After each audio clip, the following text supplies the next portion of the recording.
আসসালামু আলাইকুম কোরআন উইকলি। আমি আপনাদের সাথে একটা আয়াত শেয়ার করব এবং এটি সূক্ষ্মদর্শিতা নিয়ে আলোচনা করব, যেটি কোরআনের 17তম সূরা বনী ইসরাঈলের 32 নম্বর আয়াত। ওয়ালা তাকরাবুজ জিনা ইন্নাহু কানা ফাহিশাতান ওয়া সাআ সাবিলা। এই আয়াতটি কোরআনের সেই অংশ যেটি মহানবী সাল্লাল্লাহু আলাইহি সাল্লামের 10টি বিখ্যাত আদেশের শামিল। কিছু সাহাবী বলছেন এটি হচ্ছে মুসা আলাইহিস সালামকে দেওয়া শিক্ষার মূলনীতিগুলোর অংশ। আবার মজার ব্যাপার হচ্ছে এই আয়াতটি যে সূরাতে, তার নাম হচ্ছে বনী ইসরাঈল, ইসরায়েলের সন্তানগণ। যাই হোক, এই বিশেষ আয়াতে আল্লাহ বলছেন তোমরা জিনা বা ব্যভিচারের নিকটবর্তী হও না, এটির ধারে কাছেও যেও না। তিনি এটা বলেননি লা তাজিনু, তোমরা ব্যভিচার করো না, ব্যভিচার করতে যেও না। তিনি বলেছেন তোমরা এর ধারে কাছেও যাবে না। অন্যভাবে বলা যায় এটা একটা কাজ এবং অনেকগুলো ছোট ছোট আচরণ যেগুলো কাজটির দিকে নিয়ে যায়। কাজটির একটি পরিধি আছে যা চারপাশে ঘুরতে থাকে এবং আপনি কাজটির ধারে কাছেও যেতে পারবেন না। যেই সংবেদনশীলতা নিয়ে কোরআনের ভাষা আল্লাহ রাব্বুল আলামিন ব্যবহার করেছেন, আমাদেরকে সেই ভাষা বুঝতে হবে যাতে আমরা আল্লাহর বিজ্ঞতার তারিফ করতে পারি এবং বুঝতে পারি কিভাবে তিনি আমাদের পরামর্শ দিচ্ছেন, যাতে আমরা সমস্যাগুলো উতরে উঠতে পারি। আল্লাহ আযজা ওয়া জাল্লা আমাদের বলছেন কিছু কাজ আছে যা করা হারাম নয়। আপনি এই কাজগুলো থেকে আঙুল উঠিয়ে বলতে পারবেন না যে এই কাজগুলো করা ভুল, কিন্তু যখন আপনি এইসব কাজে যুক্ত হয়ে পড়বেন তখন মহাকর্ষীয় ক্ষেত্রে একটা টান অনুভব করবেন, যেটা আস্তে আস্তে একটু একটু করে আপনাকে অবশেষে হারাম কাজের দিকে টেনে নিয়ে যাবে এবং অবশেষে কাজটা আপনাকে দিয়ে করাবে। আপনারা জানেন শয়তানের বিষয়ে আমরা একটা জিনিস জানি। আমি লক্ষ্য করেছি যে শয়তান অত্যন্ত দূরদর্শিতা সম্পন্ন। সে একবারে আপনাকে ধরে না, সে আপনার কাছে আসবে এবং আস্তে করে একটু একটু একটু একটু করে আপনাকে পথভ্রষ্ট করবে, যতক্ষণ না পর্যন্ত আপনার চরিত্র নষ্ট করতে পারে। শয়তান আপনার কাছে একবার এসে আপনাকে দিয়ে খারাপ কিছু করাতে পারে না। আপনারা জানেন আদম আলাইহিস সালামের এবং হাওয়া আলাইহিস সালামের গল্পেও, ইনশাআল্লাহ আমরা যখন সেই গল্পে যাব, ওই গল্প থেকে কোরআনের জ্ঞান সম্পন্নতা সম্পর্কে আমরা জানবো। যেভাবে শয়তান অগ্রসর হয়েছিল, সূরাতুল আরাফে এটি বলা হয়েছে, শয়তান অবিরামভাবে, সেটা একবারই করেনি। ধরুন শয়তান আসলো এবং বললো হেই দেখো গাছটা কি চমৎকার, তাই না? এরপর সে চলে গেল। না না না, সে এমনটা করেনি। সে চরমভাবে নিরন্তর ছিল। সে একটু একটু করে পথভ্রষ্ট করেছিল এবং তাদের মনের মধ্যে এমন এক ধারণা গেঁথে দিয়েছিল যতক্ষণ না তারা মনে করেছিল এটা তাদেরই অভিপ্রায়।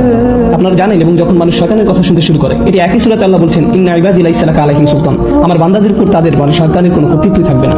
অন্যভাবে বলা যায় যেসব লোক সত্যিকারভাবে আল্লাহর কাছে আত্মসমর্পণ করে তাদের উপর শয়তানের কোনো কর্তৃত্ব থাকে না। কিন্তু যারা আশ-শাইতানু ইয়াউদুকুম ফাকরাউ ইয়ামুরুকুম বিল ফাহশা, সূরাতুল বাকারা, শয়তান আপনাকে আদেশ করবে বেলাল্লাপনা করার জন্য। অন্যভাবে বলা যায় যখন আপনি শয়তানের কথা একটু শুনবেন, আপনি তাকে একটু শক্তি দিচ্ছেন। আপনি তার কথা আরেকটু ভালোভাবে শুনবেন, তো আপনি তাকে আরেকটু বেশি শক্তি দিবেন।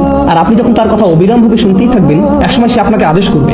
আপনি নিজেকে এমনভাবে বলবেন যে আমি আমার নিজেকে সাহায্য করতে পারছি না, আমি এটা জানিও না, আমি জানি না কি করে আমি কম্পিউটার বন্ধ করবো, আমি জানি না কিভাবে প্রতি রাতে এটা হয়ে যায়, আমি জানি না কিভাবে আমি ওইখানে ওই চ্যাটগুলো করি, আতঙ্ককর ওয়েবসাইটগুলো লগ ইন করি, আমি এইসব কেন করছি, লিফটে অথবা যখন আমি রাস্তা হেঁটে যাই কেন আমার চোখ আমি নামিয়ে রাখতে পারি না, আমি নিজেকে সাহায্য করতে পারছি না, আমি জানি না কি করা উচিত। আর আপনি জানেন শয়তান আঁকড়ে ধরে, বেশ শক্তভাবে আঁকড়ে ধরে, বদ অভ্যাসযুক্ত চক্রের মধ্যে আপনাকে টেনে নিয়ে যাবে। আমরা বলতে পারি এটা আস্তে আস্তে খারাপ, আরো খারাপ, আরো খারাপ এবং অধিকতর খারাপের দিকে টেনে নিয়ে যায়। আপনি যদি এটা স্বীকার না করেন তাহলে এটা অধিকতর খারাপের দিকে যায়, আর এটা আপনার আত্মা একদম ধ্বংস করে দেয়। আল্লাহর সাথে আপনার সম্পর্ক নির্ভর করে আপনার অন্তর কতটা পরিষ্কার তার উপর। যতবার আপনি অশ্লীলতা উদ্ভাসিত হন, আপনার অন্তরের উপর আরো ময়লা, আরো অন্ধকার, আরো আবরণ ঢালতে থাকে এবং ঢালতেই থাকে, যতক্ষণ পর্যন্ত না আপনি আল্লাহর কথা শুনবেন কিন্তু আপনার চোখে এক ফোঁটা পানিও আসবে না। এটা আসবে না কারণ আপনার হৃদয় এতই কঠিনে পরিণত হয়েছে যে আপনি যত অনাবৃত অবস্থা দেখেছেন, যত পাপ করেছেন চোখ দিয়ে সবসময়, আর আপনি এটার গুরুত্বও দিচ্ছেন না। আপনারা জানেন একটা সুন্দর হৃদয় যন্ত্রণাগ্রস্ত হয় যখন অসমীচীন কিছু একটা দেখে যা আল্লাহ নির্দেশের সাথে সামিল নয়। এটা আকর্ষিত হয় না, বরং যন্ত্রণাগ্রস্ত হয়। অবিলম্বে তার বিবেক চাঙ্গা হয়ে ওঠে, অস্থিরতা বন্ধ হয়ে যায়। যখন আপনার এরকম হৃদয় থাকবে, এরকম অবস্থায় যাবেন, আপনি নিজেকে নিয়ন্ত্রণ করতে পারবেন। এগুলোর মধ্যে ভালো কিছুই খুঁজে পাবেন না, আপনার এমন কোনো অনুভূতিই হবে না। আপনার এই অনুভূতি হবে না যে এটা ভুল। যেটা হবে, আপনি কোনো বোনের দিকে তাকানোর আগে তার আশেপাশে দেখবেন যে অন্য কেউ তাকে দেখছে কিনা, এবং তারপর আপনি ভালো দৃষ্টি নিয়ে তাকাবেন। দেখবেন যে আল্লাহর ভয় একদমই নেই। একমাত্র যে ভয়টা আছে সেটি হলো পাপের ভয়। পাপ ছাড়া আর কোনো ভয় নেই। কি ভীষণ অতিমানবিক অবস্থা এটি। আল্লাহ বলছেন ইয়ালামু খাইনাতাল আয়ুন ওয়া মা তুখফিস সুদূর, তিনি জানেন চুরি করে তাকানো, একটু এদিক সেদিক তাকানো, তিনি এটা জানেন। আপনার একটু চাহনি, আপনার তাকানোর মানে কি, এবং তিনি জানেন আমাদের বক্ষস্থল কি লুকিয়ে রাখে। আপনারা কি জানেন আমি এই বিশেষ আয়াতটি কেন আলোচনা করছি? তোমরা জিনার নিকটবর্তী হও না, ইন্নাহু কানা ফাহিশাতান, এটা সবসময় একটা অস্থিরতা, বেলাল্লাপনা, অশ্লীল কাজ, ওয়া সাআ সাবিলা, একটা ভয়ঙ্কর পথ। আল্লাহ এটাকে একটা পথ হিসাবে বর্ণনা করছেন, ভয়ঙ্কর পথ। পথে পদক্ষেপ থাকে, ঠিক? পথ মানে পদক্ষেপ। আপনাকে শনাক্ত করতে হবে আপনি কোন পদক্ষেপ নিচ্ছেন। এই পদক্ষেপ নিতে আপনাকে কি করতে হচ্ছে? আপনারা জানেন প্রত্যেকটা কাজের কিছু প্রক্রিয়া থাকে, কিছু চক্র থাকে। স্কুলের পরে আপনি কয়েক ঘন্টা সময় পাচ্ছেন আপনার পিতামাতা বাসায় ফেরা পর্যন্ত।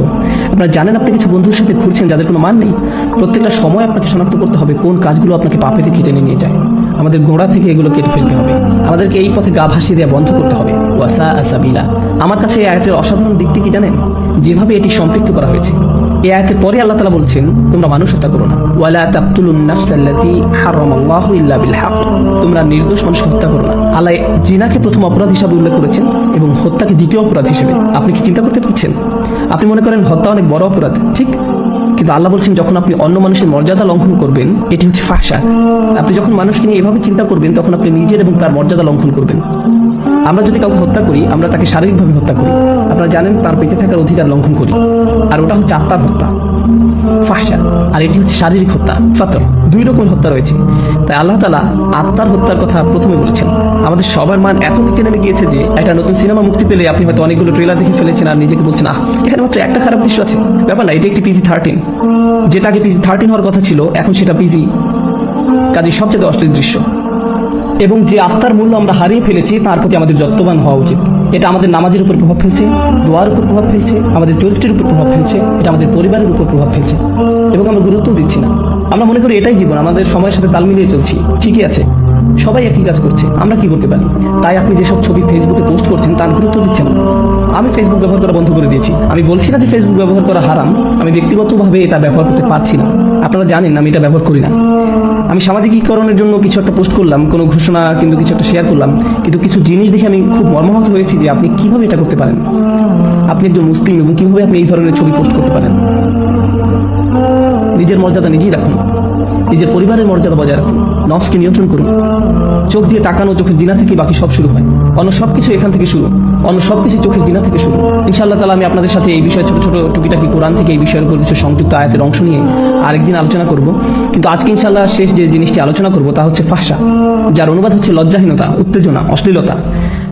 আরবি ভাষার কিছু নিয়ম আছে যেগুলো একই রকমের, ওয়াহাস এবং ফাহাস। ওয়াহাস মানে হচ্ছে বন্যপ্রাণী, ফাহাস মানে হচ্ছে যে বন্যপ্রাণীর মতো আচরণ করে। লজ্জাহীনতা এমন একটি আচরণ হিসেবে বর্ণনা করা হয়েছে যেটি বন্যপ্রাণীর আচরণের মতো। আল্লাহ মানবকুলকে মর্যাদাবান করেছেন। আদম আলাইহিস সালামের উপর যে শাস্তি দেওয়া হয়েছিল সেটা হলো তার জামা কাপড় খুলে ফেলা হয়েছিল। আমাদের আদি পিতামাতার জামা কাপড় খুলে ফেলা হয়েছিল। এটা আল্লাহর পক্ষ থেকে একটা শাস্তি ছিল, এবং অবিলম্বে তারা বুঝতে পেরেছিলেন যে তাদের উচিত নিজেদের ঢেকে রাখা। তারা সমাজ থেকে নিজেদের ঢাকার শিক্ষা পাননি, সমাজ তাদেরকে লজ্জাহীনতার শিক্ষা দেয়নি। আপনারা জানেন আজকাল আমাদের নৃতত্ত্ববিদরা আপনাদেরকে শেখাবে যে আপনারা জানেন সমাজ আমাদেরকে জামা কাপড় দিয়েছে। এটা একটা সামাজিক যৌক্তিকতা যে আমরা ইতিহাস থেকে জামা কাপড় পরা এবং নিজেদের ঢেকে রাখার শিক্ষা পেয়েছি, কিন্তু প্রকৃতিগতভাবে আমাদের বন্যপ্রাণীর মতো থাকার কথা ছিল। আদম আলাইহিস সালাম সমাজ থেকে কিছু শিখেননি, তাকে আল্লাহ বিবেক দিয়েছিলেন, এবং যখন তার কাপড় খুলে ফেলা হয়েছিল তিনি প্রকৃতিগতভাবেই তাড়াতাড়ি নিজেকে ঢাকার চেষ্টা করেছিলেন। আমাদের আদি পিতামাতা নিজেকে ঢাকার চেষ্টা করেছিলেন। আমাদের এমন মানুষ হওয়া উচিত যেন আমরা আমাদের নিজেদের ঢেকে রাখতে পারি এবং অন্যদের দিকে না তাকিয়ে অন্যদের মর্যাদা দিতে পারি। যদিও তারা নিজেদের মর্যাদা নিজেরা রাখতে না পারে, তবু আমাদেরকে তাদের মর্যাদা দেওয়া উচিত, কারণ ওরাও আল্লাহর সৃষ্টি। এবং আমাদের নিজেদের প্রতি সম্মিলিতভাবে মানবকুলের প্রতি বেশি সম্মান বোধ থাকতে হবে, তাদের দিকে না তাকিয়ে যেভাবে এক বন্যপ্রাণী অন্য প্রাণীর দিকে তাকায়। আল্লাহ আজ্জা ওয়াজাল্লাহ আমাদের আধ্যাত্মিকতা বৃদ্ধি করে দিন। চলতি আত্মিক সমস্যা যে আমাদেরকে চোখ নিচে নামিয়ে রাখতে দেয় না, তা থেকে সুস্থ রাখুন। এবং আল্লাহ আমাদেরকে অসৎ সঙ্গ, ওই অবস্থা, ওই সব কাজে সম্পৃক্ততা যেগুলো আমাদেরকে ভয়ঙ্কর পথের দিকে টেনে নিয়ে যায়, তা থেকে বিরত রাখুন। আল্লাহ আজ্জা ওয়াজাল্লাহ আমাদের শুদ্ধ সুস্থ আধ্যাত্মিক জীবনের পথ পরিষ্কার করে দেন এবং সহজ করে দিন। বারাকাল্লাহু লি ওয়া লাকুম। আসসালামু